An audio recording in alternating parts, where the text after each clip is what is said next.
in the last decade, we've really seen the most vulnerable members of society hit the hardest by a system that can't keep the lights on, that really chases away money and jobs, and leaves us literally in the dark.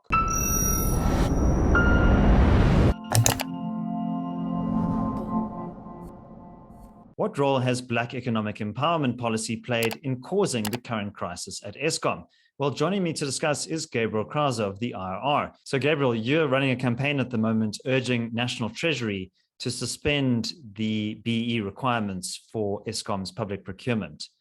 Could you tell us, why is this a significant issue and how could it potentially resolve some of the problems that we're seeing at Eskom at the moment? Load shedding stage 6 is an obvious crisis to all South Africans. Anyone who wants to heat themselves in winter, cook or work is aware of the fact that we are in a very precarious position. In fact, it really feels like it's never been so bad. And the early indicators of forthcoming GDP numbers are looking really grim for this winter. So the issue is load shedding. It's going to take many different solutions to address the load shedding crisis. A lot of that is going to involve allowing the private sector to come in and do what government can't. But we have to be realistic. Eskom is not going away, and we have to streamline it as far as possible. So our pitch is a simple one. We need to maximize cost effectiveness at Eskom in order to minimize load shedding. We need to take every possible penny and put it in the way of reducing load shedding. One way to do that is to get rid of the premium, the effective race premium that's mandated by the Preferential Procurement Policy Framework Act, the PPPFA. But at the same time, that act says in Section 3 that if the Minister of Treasury deems it to be in the public interest to grant exemptions on these BEE points in public procurement, then he may do so. We think it is bone obvious that it's in the public interest, and we urge him to do so. We also invite South Africans to sign up and bring their voice to the same challenge. Right now, Gabriel, we actually have some precedent for this. This wouldn't be totally a new development. Recently this year, we had some issues or changes to the regulations around public procurement from National Treasury. Could you explain that for us? Yeah, David. So as you recall, there was a constitutional court challenge to the idea that you could bar businesses from even offering a bid to tender based on race. That idea, pre-qualification, pre-disqualification based on race, had been around since 2017 under Minister Pravin Gordhan, then of Treasury. But it was finally struck down decisively by the Concourse in the beginning of 2022. And that created in the minds of Treasury and other departments some confusion. And so they said, while we're not sure what to do, now that some of these race regs have been struck down, let's go ahead and just grant some exemptions from the PPPFA regulations so that the business of government can still go forward, so that we can still be ordering the coal and diesel that are fundamentally necessary for the country's lights to stay on, at least some of the time. Exemptions were granted to Eskom and Transnet and other organs of state. This was only temporary. The Concourt resolved the matter and things have returned. But yes, there's precedent. And that's one reason that this is an important battle to try and fight now. It's actually winnable. Another sense in which it's winnable is if you look at the comments of Minister Pravin Gordhan, since he's been effectively chastised by the court, he's become much more pragmatic again, much more reasonable, being saying things like, we need to cut the damn red tape at Eskom. Well, the reddest tape of all is the PPPFA. So let's cut it. We also look at developments that have anteceded all of this. In particular, the state capture report, which I keep talking about because the ANC keeps promising to implement it. In January 4, the state capture report on page 797 said, there's a legal problem here because the laws on procurement are pulling in two different directions. One is to maximize cost effectiveness. The other one is to achieve some social engineering agenda. It said you can't say that both are the top priority. That's just illogical. It creates confusion, which creates ample opportunity for corruption. You've got to say one comes above the other.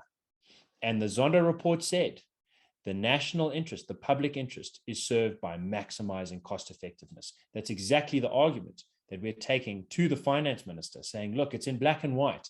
The law says, Section 3, you can grant exemptions if it's in the public interest. The Zondo report says it's in the public interest. Ordinary South Africans say it's in the public interest. It's so obviously in the public interest to maximize cost effectiveness, to minimize load shedding. And Gabriel, to what extent do you think BE is responsible for some of the operational and financial and governance problems that we've experienced at Eskom? I think it's at the heart of the matter. I was very impressed by an analysis penned by Gwen Ngwenya, now the head of policy at the Democratic Alliance, which was headlined something like Eskom and BEE, a total eclipse of the brain. In that, Gwen Ngwenya asks a series of rhetorical questions.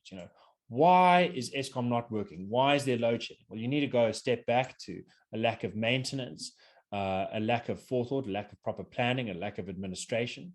Why is that? Well, it turns out that a lot of skilled workers were ejected. Pravin Gordhan has admitted that, and that's why they're trying to bring back some of those skilled workers. Okay, what else happened? Well, there were some new power plants developed, but they've all been over budget over time. Why is that? Well, because the procurement process was bungled. The pool was artificially narrowed. Why is that? Well, BEE. And who was the beneficiary from that? Well, amongst others, the Chancellor House investment arm of the ANC through things like Hitachi. So there's a very direct connection between benefit to the party, cadre deployment, and artificial restriction of the market and its ability to supply the best goods at the cheapest price, but through BEE legislation. Unfortunately, when you set up perverse incentives, it stops being even really about the color of people's skin. I have a very close associate who was a senior black figure at Eskom who was ejected on the basis of politics. What BEE came to be about was fluffing a patronage nest, and it's done the country great harm.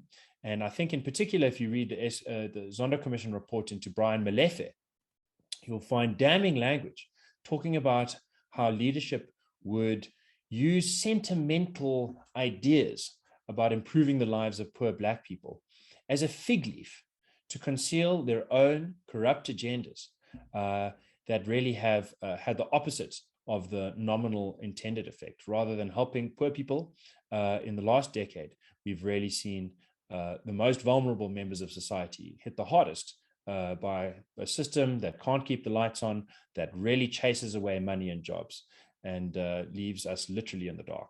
And now Eskom's current management in the form of CEO Andre de Ruyter, do you think that he would be open to these kinds of proposals? Do you think that there's will there from Eskom management despite being constrained by the policy choices of the Democratic government? So an essential part of our campaign is going to be soliciting a formal request from Eskom's procurement office to go to Treasury, because that's essential in order for the exemptions to be granted.